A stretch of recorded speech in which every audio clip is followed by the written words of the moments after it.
she called for us to come and get her, and we went, and she was standing on the porch, telling us to leave until Bill went to work, but we went anyway. We come anyway, and my husband, he got out of the truck and just went and grabbed her and put her in between us, and we took her to Coshocton County Hospital.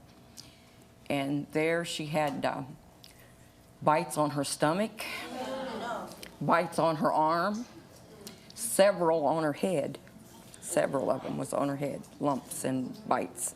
Bites on her head? Bites, where he had bit her. You could see his teeth print and the bites. And are you all right, girls? Then after that, one other time she called. It was Christmas, just before Christmas of '93. Screaming, he's beating me in the head with the ashtray. He's took the phone. I could hear her screaming. He took the phone. He's beating me with the phone. And there was nothing I could do. I just hung up and called 911 and told him to get over there. I give him the address. Then I called Bill's mother and asked her would she go, because I didn't have no way at the time to get there. And we was about 30 miles apart. And by the time I did get there, the sheriff had already arrived and Bill was in the car. And we were gathering Stephanie's things for her to leave.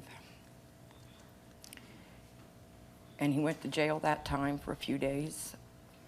Then it wasn't, before he got out of jail, she was right back at his house, right back at his trailer. And then she stayed with him for about 3 weeks, and then all of a sudden on her own, she decided to leave. And she went to Barberton, where I live, and stayed for about 3 months. But then she ended right back up with him, and they were together for quite a while, and things seemed good. And Bill, I talked to him, and he seemed really sincere. He even told me that life's too short to act like that, and he knew better, you know. And I told him at that time, you know, I hoped he was telling the truth. Well, then in December is when this happened to Karen. Karen is only 16 years old, but you say this past Christmas, Bill tried to kill you and Stephanie. Yeah. And Karen is still suffering from the after effects of this experience. Can you tell us what happened?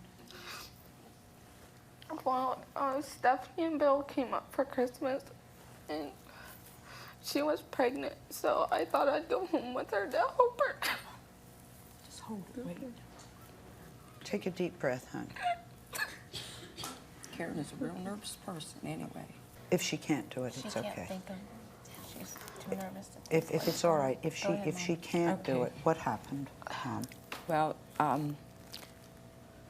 they were arguing, and Bill threw a shoe and hit Stephanie in the face with it. Not to say I wasn't there, I'm only going by what the girls say. And the Bill told the girls they could leave, so they all had their coats on to go. But then he wouldn't let them out the door. Stephanie, they went to go out the door, and Karen, there was Stephanie, and then Karen, then Bill was against the door. He wouldn't let him out. And Stephanie pushed Karen against him, and he pushed right back. And that's when the fight was on. Somehow Karen got down on the floor. She had their baby in her arms, and he was beating on her. He pulled her hair out of her head. There was a bite on her back. Karen, the sister. Yes, the scar is still there from the bite. She thought that he had stabbed her. She screamed to Stephanie that Bill had stabbed her. And Stephanie said she was getting sick. See, she was 8 months pregnant, Stephanie was. So he left her go to the bathroom, and then he got up and he put a white curtain over the little window in the... Cheryl, is your son a dangerous man? No. I didn't ask him. No. Has he a bad temper? I would say yes, it's a temper, but I don't. Beg pardon? What do you call a bad temper? He's just kind of short-fused. He really gets mad. Short real easy. fuse? Did you seen the police report? You seen your daughter-in-law? I never seen no police Well, you reports. saw it now. Yeah. How dare you? Give me the police condone report. what he's doing? You're not a mother then. If you condone this, you should be helping her get away from him.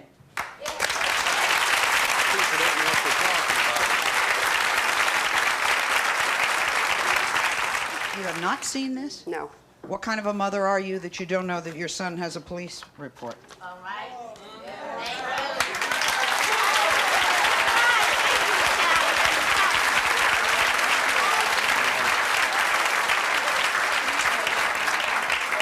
I didn't mean that unkindly. I'm telling you that if any Yeah, of I my understand. family had an arrest record or anything, I would have read every single word. The lawyer would have explained it to me, and somebody would have explained it to the lawyer. Yeah, to but when explain you're, it to me. I mean, when they're of age, there's a lot that you cannot do.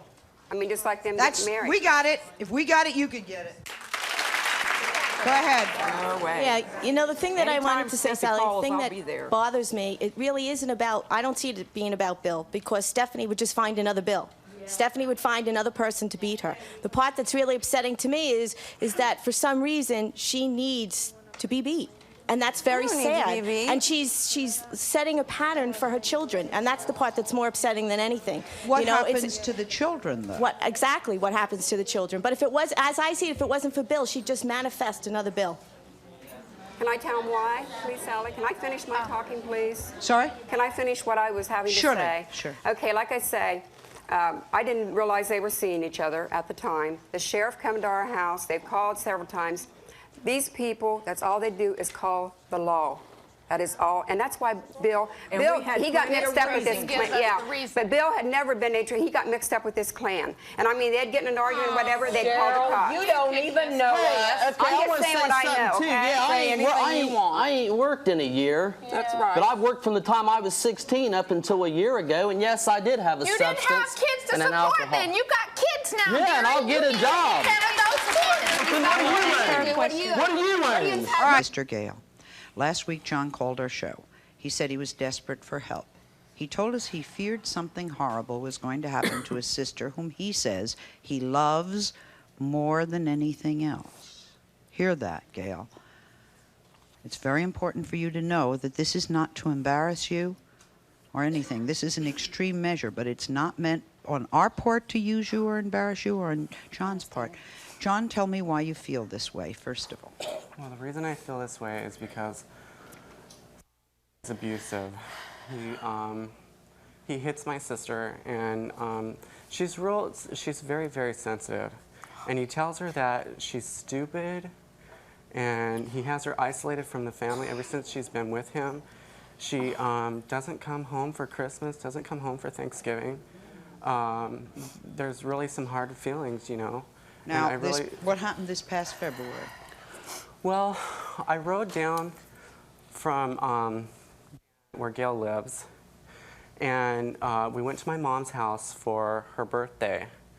And this was the night before, and Gail wanted to go out and have a drink. So I said, okay, fine, you know, I'll go out with you guys. And I drank water, and I just really wasn't having a good time because I had hit Gail before, and I just really, you know, didn't really care much for after he did that. You know, it really upset me. And I told him before, don't, you know, touch my sister anymore, ever again. And then we went out, and I went home early, and they went out, and then like 4 o'clock in the morning, they had come home. I heard Gail, you know, running across the deck into the house and up the stairs to the bedroom next door to me. And then the next thing I heard is Gail's going, don't, you know, and muffling around in the other room. And it's my mom and dad's house, and I mean, I could, you know, I'm real familiar, and I could hear through the door what was, or through the wall what was going on. And I laid there for about, probably, it seemed forever, but I probably only laid there for 2 minutes. And I thought, you know, this is just unacceptable behavior. There's something I've got to, you know, I've got to do something. So I grabbed my water jug, and I thought, I'll go in there and I'll throw the water on to, you know, to get him off of my sister, you know. And I thought that would, you know, startle him, and he would, you know, wake up and say, oh, okay. I might have done the same, I agree. Yeah, you know, I mean, I didn't want it to break out into any, you know, big fist fight or anything. Well, when I walked in, I turned the light on, and I said, "Get off my sister." I threw the water on. He was on top of my sister. He had both of her arms up over her head and his hand over her mouth. And I threw the water on him, and he turned around. He said, "Oh, you want some too?" And my automatic reaction was to take the water jug and knock him over the head.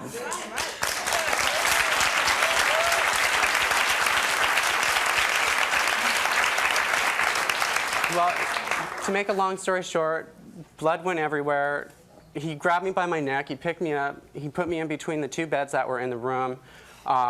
He was trying to kill me, and Gail was screaming, "Get off my brother." She's kicking him in his head. I mean, this guy is pretty good size. He's short, but he's really a husky kind of guy. Then by that time, my parents had her. 3 years ago, Donna was brutally beaten by her husband. He strangled her with an electrical cord in front of the children. I think there were three? Three of them. Three. He then attacked her with a dining room chair. He felt he'd killed her, and he called 911 and left her there. She did get a priest, and she was read her last rites.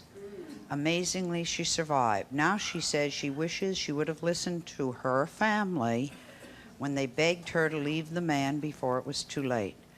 Donna, I know this is very difficult for you because you suffered some devastating brain injuries. Do you still have memory loss? I still have memory loss, trouble with my recall, trying to even get my brain going. It's fine. It's fine. It really is. Did you hear the other guests' stories? I heard most of them. Okay. You told our producers you thought that this man was your knight in shining armor, the man who was with you. So how did things go so bad in the marriage? They started off as soon as we had gotten married.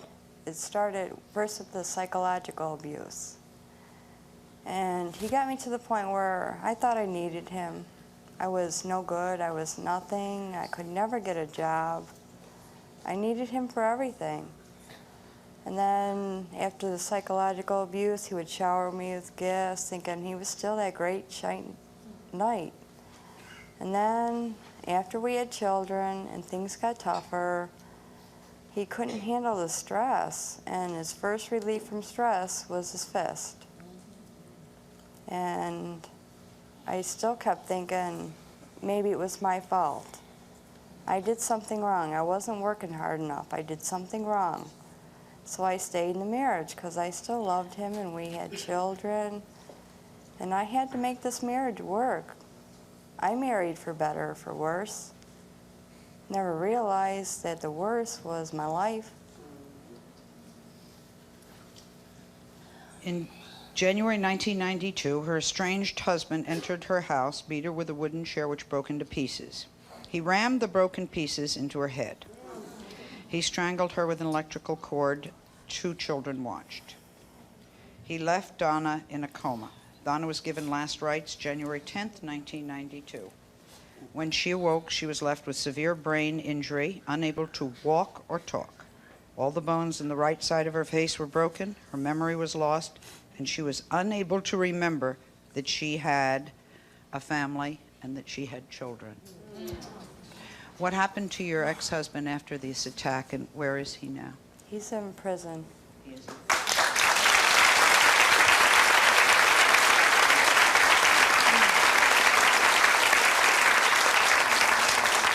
The children who watched, what has happened to, what impact? Not only your wife, but your sister-in-law, and you're saying, yes, you did some of that. One thing I really wonder is, where is your sorrow for what you have done? And wait a minute, before we even, and that's not to blame you, it is to say, in what way are you willing to take responsibility for wounding and hurting and damaging not just physically people, but emotionally scarring people in a way that they may never, ever recover?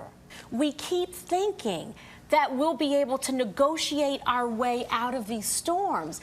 It doesn't mean that we'll make it. And if we physically live, like you did, thank God, I don't think we may not emotionally ever be able to recover. Our children, who are just innocent victims to our craziness and our wildness and our ungodly ways. Suffer because we are not willing as adults to face the mirror and do our own work and save our lives and the lives of our children. So whoever has been hurt up here, today, this is the day of ownership. Right now, today, whoever has done whatever, it starts today. Take a break.